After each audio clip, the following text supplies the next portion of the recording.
তো বন্ধুরা, আমি মাছের রেসিপিটি বানানোর জন্য মাছগুলোকে ভালো করে ধুয়ে নুন এবং হলুদ মেখে নিয়েছি।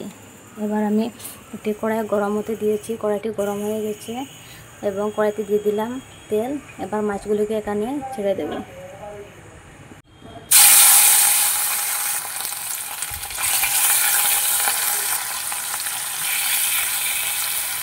আমি মাছটি ভাজা হওয়ার জন্য কিছুক্ষণের জন্য ছেড়ে দেব।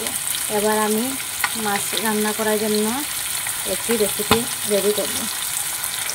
এবার মাছটা কিন্তু অলরেডি ভাজা হয়ে গেছে। এবার আমি একটা পাত্রে এগুলোকে নামিয়ে নেব। বন্ধুরা, এখানে আমি উপকরণগুলো সবগুলো রেডি করে নিয়েছি। এখানে আমি শস্য বাটা নিয়েছি, এখানে আদা, রসুন, কাঁচা লঙ্কা এবং পেঁয়াজ পেস্ট করে নিয়েছি, এখানে টমেটো কুচি কুচি করে কেটে নিয়েছি এবং এখানে ধনেপাতা। তো চলো বন্ধুরা, রেসিপিটি বানানো যায়। তো বন্ধুরা, যে কড়াইতে আমি মাছগুলো ভাজা করেছিলাম সেই কড়াইতেই আমি রেসিপিটি বানাবো। তো কড়াই অলরেডি গরম আছে। এখানে আমি প্রথমে দিয়ে দেবো শস্য পেস্ট। শস্যটা দিয়ে দিলাম। যে বাটিতে শস্যটা রেখেছিলাম সেখানে রয়েছিল সামান্য জল মিশিয়ে, এখানে আমি দিয়ে দিলাম। এবার এগুলোকে সামান্য নাড়িয়ে নেব।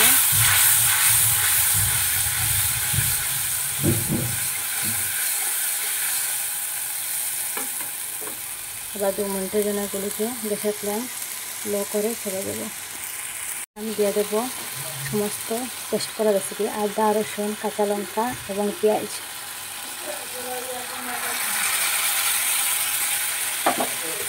এবার সব উপকরণের সঙ্গে মিশিয়ে নেব।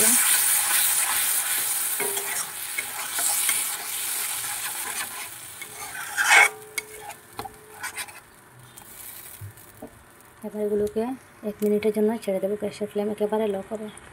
আমি হলুদ, লঙ্কা গুঁড়ো এবং জিরার গুঁড়ো নিয়েছি। এবার আমি সামান্য জল দিয়ে এগুলোকে মিশিয়ে নেব। আমি এগুলোকে এখানে দিয়ে দেব।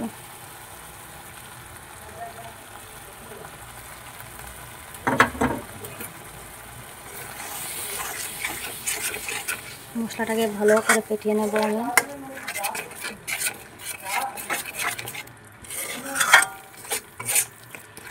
এবার গ্যাসের ফ্লেম মিডিয়ামে রেখে আমি মশলাটা কষিয়ে নেব। মশলাটা তোমরা ততক্ষণ কষাবে যতক্ষণ না মশলা থেকে তেল বেরোচ্ছে। আমি রেসিপিটি লোয়ার কড়াইতে বানাচ্ছি, কারণ খেতে কিন্তু খুবই সুস্বাদু হবে। সেই জন্য আপনারা কিন্তু ইচ্ছা করলে বানাতে পারো।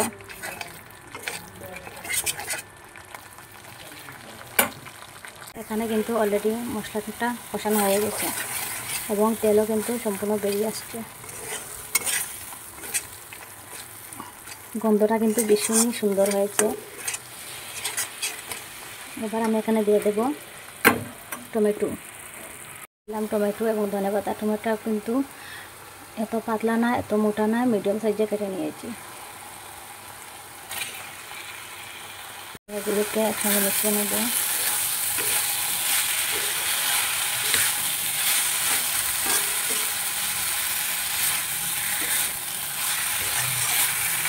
এখানে আমি সামান্য জল অ্যাড করে নেব।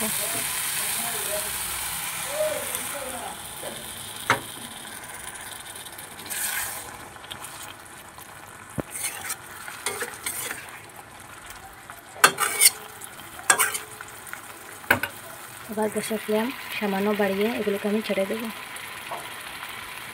তো এবার আমি মশলাটা কিন্তু অলরেডি টমেটোর সাথে মিশিয়ে গেছে। এবার আমি এগুলোকে আরও কিছুক্ষণ ফ্রাই করে নেব।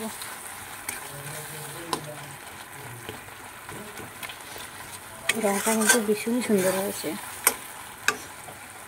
গ্যাসের আঁচটা বাড়িয়ে এবার আমি এগুলোকে কিছুক্ষণ নাড়িয়ে নেব।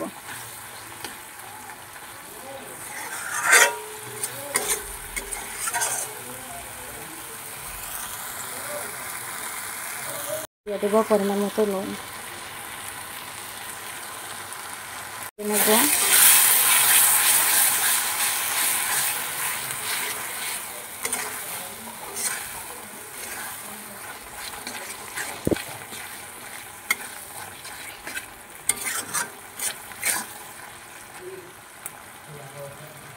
এবার আমি এখানে জল অ্যাড করে নেব। আপনারা কিন্তু আপনাদের পরিমাণ মতো জল দেবেন। আমি গ্যাসের ফ্লেমটা সম্পূর্ণ বাড়িয়ে একটা ঢাকনার সাহায্যে এগুলোকে কিছুক্ষণের জন্য ঢাকা দিয়ে দেবো।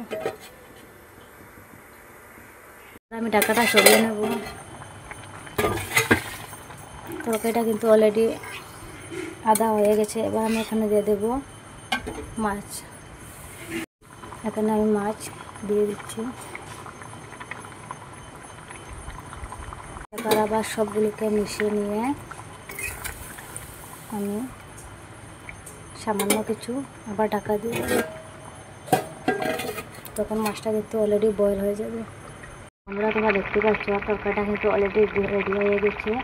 এবার আমি একটা পাত্রে এগুলোকে নামিয়ে নেব।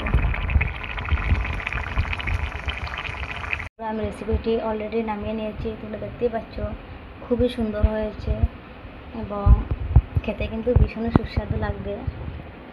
আপনাদের কেমন লেগেছে আমাকে কমেন্ট করে নিশ্চয়ই জানাবে এবং আমার চ্যানেলে যদি নতুন হয়ে থাকেন তবে অবশ্যই কিন্তু চ্যানেলটা সাবস্ক্রাইব করে নেবে। তখন সবার প্রথমে আমার ভিডিওগুলো তোমরা পেতে পারবে।